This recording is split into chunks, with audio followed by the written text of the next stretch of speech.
आज हम पीएससी 2017 का जो लेक्चर मैथ का जो पेपर था उसको क्वेश्चन नंबर 27 सॉल्व करेंगे। कहता है find the dimension of R4 that is span of vectors. ये वेक्टर्स है 1 -1 0 1 2 1 1 1 फिर 0 0 0 0 -1 0 1 2 1 1 -2 एंड -5।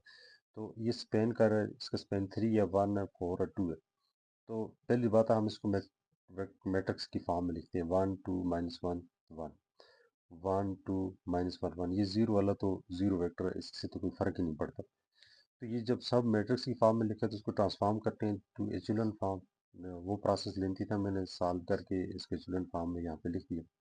तो जो रैंक ऑफ मैट्रिक्स इज 3, तो इसका रैंक जो निकलेगा 3 नॉन जीरो रोज आती है एचुलन फॉर्म में। एचुलन फॉर्म में कन्वर्ट कर दिया, ये पिवट एलिमेंट आ गया, यहाँ पे पिवट एलिमेंट और यहाँ पे पिवट एलिमेंट। तो इसकी 3 नॉन जीरो रोज है कि ये पहली और दूसरी और तीसरी, चौथी रो जो है वो हमारे पास जीरो रो बन गई। सो इसका रैंक जो बन गया वो 3 बन गया।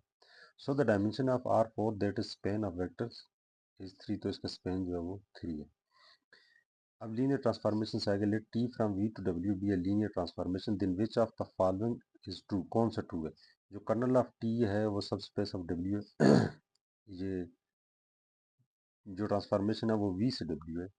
सो जो कर्नल ऑफ टी जो होगा वो क्या transformation, sorry subspace of W, subspace of W होगा, या फिर range of T is subspace of W होगी। The kernel of T is subspace of, ये रिपीट हो गया, दूसरा और चौथा रिपीट किया उन्होंने। ये भी उनकी एक टेक्निक है, ये उन्होंने क्यों रिपीट किया इसको देखते हैं। तो वो कहता है ए ऑप्शन जो है 1 और 3 जो है वो करेक्ट है, 2 और 3 जो करेक्ट है, 3 और 4 जो करेक्ट है, और ऑनली 2 जो है वो करेक्ट है। तो पहले हम कर्नल ऑफ टी को देखते हैं। तो कर्नल ऑफ टी जो होता है the set of vectors in V that give zero vectors in W after transformation. जब हम ट्रांसफॉर्मेशन ले रहे होते हैं, जो डोमेन वाला जो वेक्टर होता है उससे जो भी डोमेन में लें तो वो हमें आखिर में जाके रेंज में जीरो वेक्टर देगी, तो वो हमारे पास कर्नल ऑफ टी, वो सब के सब एलिमेंट होते हैं वो कर्नल ऑफ टी होते हैं। तो रेंज का तो set of vectors formed in W after transformation. Transformation के बाद तमाम वेक्टर जो हैं वो डब्ल्यू में बनने वाले जो होंगे वो हमारे पास रेंज होंगे। अब अगर देखा जाए तो ये कुछ इस तरह से, ये कोई वेक्टर, ये कोई वेक्टर डब्ल्यू है, यहाँ से कुछ ऐसे एलिमेंट जिन पे हम ट्रांसफॉर्मेशन लगाएं वो हमें जीरो वेक्टर दे दें, तो हम उनको कहेंगे वो हमारे पास कर्नल ऑफ टी होंगे सारे के सारे। तो उस तरह से अगर देखें तो फिर कर्नल ऑफ टी जो होगा वो तो फिर वी से लिए जाते हैं एलिमेंट, उस सब के सब वो सब स्पेस हो जाएगा वो वी का। तो और जो रेंज होगा वो सब स्पेस ऑफ डब्ल्यू का होता है, ये यहाँ से डिफिनेशन से पता चला। तो पहली बात तो ये है कि ये वाला ऑप्शन करेक्ट है। और दूसरा, यानी कि कर्नल ऑफ टी जो है वो सब स्पेस ऑफ वी है, तो रेंज ऑफ टी वो सब स्पेस ऑफ डब्ल्यू, तो ये दो ऑप्शन करेक्ट है। तीसरा भी करेक्ट है, ये तो वही वाला है दूसरा, तो मेरे ख्याल में दूसरा और तीसरा जो करेक्ट है, यहाँ पे जो ऑप्शन है 2 एंड 3, ये वाला बी ऑप्शन जो है ये ठीक है। नेक्स्ट कहता है let A and B be square matrix. दो मैट्रिक्स दिए हैं, एक ए और दूसरा बी है। वो कहता है ये दोनों स्क्वायर मैट्रिक्स हैं। The matrix B is similar to A. अब ये ए और बी आपस में सिमिलर है in the sense that there exist an invertible matrix P, या एक तरह से कि भाई यहाँ पे एक इन्वर्टिबल मैट्रिक्स पी पाया जाता है such that B is equal to P inverse A P. अब जो बी है वो इसकी इक्वल है, बी इसकी इक्वल है, और दो मैट्रिक्स आपस में सिमिलर है। तो हम statement is R2. A and B have same determinant, A and B have same nullity, A and B have same trace, A and B have same ring। तो इसमें ऑप्शन 1 और 2 करेक्ट है, ये दो करेक्ट है, क्या उनकी डिटर्मिनेंट और नलिटी सेम होगी। बी ऑप्शन जो है 2 और 4 करेक्ट है, यानी कि 2 और 4, यानी कि उसका नलिटी सेम है और उसका रैंक सेम है। सी जो कहता है 1 2 एंड 4 करेक्ट है, यानी कि उसका डिटर्मिनेंट, उसकी नलिटी और उसका रैंक सेम है। तो ये तो फिर ये चारों के चारों ठीक है। तो अगर हम सिमिलर मैट्रिक्स के हवाले से देखें तो उसके लिए डिटर्मिनेंट भी उनका सेम होता है, रैंक भी सेम होता है, ट्रेस पे आइगन वैल्यूज एंड नलिटी, तो यहीं से पता चल जाता है ये फोर्थ डी वाला जो ऑप्शन है वो करेक्ट है, क्योंकि वो मैट्रिक्स सिमिलर है। तो अगर हम सॉल्व करें वन बाय वन को डिटर्मिनेंट के हिसाब से, तो ये इसके हिसाब से, तो अगर A and B have the same determinant then determinant of B is equal to this.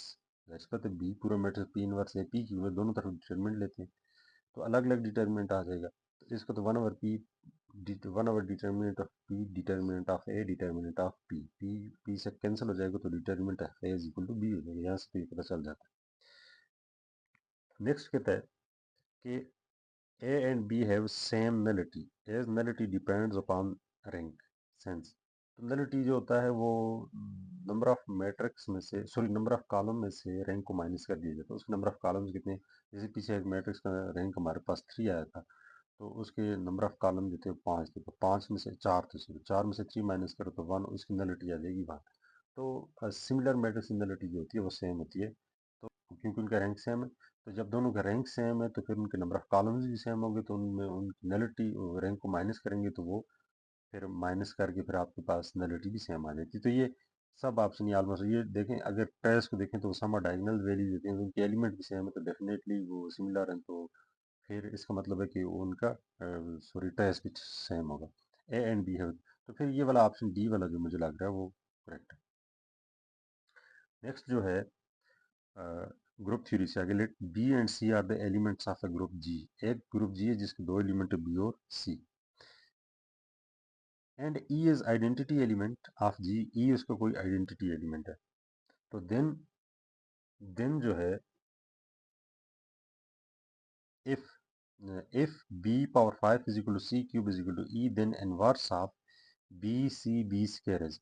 वो कहता है बी की पावर अगर 5 ले लें उस एलिमेंट में तो वो भी आइडेंटिटी एलिमेंट दे देता है, और सी का ऑर्डर भी, सी का ऑर्डर 3 है, मतलब ऑर्डर किसी एलिमेंट को होता है कि उसका, उसकी जो पावर जिसपे वो आइडेंटिटी एलिमेंट दे दे। तो फिर इसका इन्वर्स क्या होगा, तो उसने ये 4 ऑप्शन दिए, इनमें मल्टीप्लाई करें तो मुझे ये वाला ऑप्शन करेक्ट लगा है, क्योंकि मल्टीप्लाई करने से ही मुझे आइडेंटिटी एलिमेंट दे देते हैं। तो ये वाला इसका इसका बी सी बी स्क्र का बी क्यूब सी पावर सी स्क्र बी पावर 4, ये बी सी बी स्क्र का इन्वर्स है। तो देखिए ना, बी क्यूब मल्टीप्लाई करते हैं, अगर आइडेंटिटी एलिमेंट आ गया B cube C square B power 4 B C B square, तो मल्टीप्लाई करते हैं, ये यहाँ तक ये लिखा गया और उसके बाद ये बना लिखा गया। इन दो को अगर आप देखें तो ये बी पावर 5 बनाता है, और बी पावर 5 क्योंकि ऊपर ऑलरेडी उसने दिया वो आइडेंटिटी एलिमेंट हमने लिख दिया। उसके बाद आइडेंटिटी एलिमेंट जिसके साथ मल्टीप्लाई होता है वही एलिमेंट आता है, तो सी स्क्र सी आ जाएगा और साथ बी स्क्र अपनी जगह पे आ जाएगा। अगर यहाँ पे देखें तो बी क्यूब सी क्यूब बी स्क्र, तो सी स्क्र उधर आया था बी क्यूब सी स्क्र सी बी स्क्र, तो ये दो मल्टीप्लाई होकर हमारे पास बी क्यूब आ गया, सॉरी सी क्यूब आ गया। सी क्यूब हमारे पास ई है तो ई लिखिए, ई जिसके साथ मल्टीप्लाई होता है वही एलिमेंट आता है। तो मल्टीप्लाई मतलब ऑपरेशन लगाना है यहाँ पे, मैं सॉरी मल्टीप्लाई बोल रहा हूँ, ऑपरेशन होता है। तो बी क्यूब को बी स्क्वायर से मल्टीप्लाई करेंगे B power 500 that is equal to E आ जाता है। तो इट मीन्स ये वाले दो जो एलिमेंट हैं ये आपस में एक दूसरे के इनवर्स हैं। विच of the following differential equation with independent variable y is linear. तो ये जो डिफरेंशियल इक्वेशन 1 2 3 दी हुई है इनमें से कौन सी जो है वो लीनियर है। तो अगर आप इनको सॉल्व करें तो मुझे जो लगा वो जो है x square y D y equal to x square d x plus Y D y, ये वाली लीनियर डिफरेंशियल इक्वेशन। अब लीनियर डिफरेंशियल इक्वेशन होती है, पहले हम उसको देख लें फिर इसको हम देखते हैं। लीनियर डिफरेंशियल इक्वेशन होती है said to be linear if all the derivatives and independent variable of degree 1, सारे डेरिवेटिव की डिग्री भी 1 होनी चाहिए और उसके उसके सारे वेरिएबल की जो इंडिपेंडेंट वेरिएबल डिपेंडेंट वेरिएबल है उनकी डिग्री भी 1 होनी चाहिए। अब यहाँ पे डिपेंडेंट y है, इसकी डिग्री क्या है 1 है, और डी वाई और डी एक्स की डिग्री भी 1 है। तो दूसरी बात, dependent variable and its derivative do not exist in product form. अब ये प्रोडक्ट फॉर्म में नहीं, such as Y D Y और डी एक्स ये इस तरह से नहीं होनी चाहिए। No transformation function, sorry no transcendental function of dependent variable involve. Dependent variable के साथ कोई ट्रांसडेंशियल फंक्शन, ट्रांसडेंशियल फंक्शन कौन से होते हैं, logarithmic, trigonometric function, exponential function and their combination, इनका कॉम्बिनेशन भी नहीं होना चाहिए। यानी कि E power X E power Y Y D Y इस तरह से नहीं होना चाहिए, ये प्रोडक्ट फॉर्म में नहीं होना चाहिए। ठीक है, ये cos of Y Y Y cos of Y ऐसे भी नहीं होनी चाहिए, ये इनका कॉम्बिनेशन नहीं होना चाहिए। तो अगर उसको देखें तो वो जो हमारे पास इक्वेशन है वो इक्वेशन बनती है G X plus Y D, sorry क्या बनती है x square Y X square plus Y into D of Y is, क्या इक्वेशन मिलती है, क्या वो लीनियर बनती है कि नहीं बनती है, क्या वो इन कंडीशन को पूरा करती है। अगर मल्टीप्लाई करें तो ये आ जाएगा X square D of Y plus Y D Y is equal to X square D x plus Y D of Y. तो अगर हम क्वेश्चन हमारे पास ही which of the following is solution of the differential equation D U और D of X equal to X square divided by 1 minus U square, ये हमारे पास differential equation है, इसका सोल्यूशन कौन सा है? तो मुझे तो लगता है ये सारों के सारे अगर हम इसको सॉल्व करें 1 minus u d u is equal to x के डी वेरिएबल सेपरेट किए, इधर मल्टीप्लाई किया उधर मल्टीप्लाई किया, तो इंटीग्रेट किया, तो इंटीग्रेट करने के बाद अलग अलग हो गया, तो फिर यू आ जाएगा minus U cube divided by 3 is equal to X cube divided by 3 into C sorry plus C. तो एलसीएम लिया और ये कट जाएंगे, तो ये आ जाएगा 3u minus U cube is equal to X cube plus C. तो माइनस कॉमन लिया तो ये सॉरी ये 3u minus U cube minus X cube, minus common लिया तो X cube plus U cube minus 3u equal to C. इधर उन्होंने 2 लिखा हुआ, कांस्टेंट का हमें कुछ नहीं पता कौन सा, तो 2 भी आप लिख सकते हैं। ये एक ऑप्शन ये भी है। दूसरा 3 अगर 2 से मल्टीप्लाई करें तो दूसरा ऑप्शन ये बन जाता है।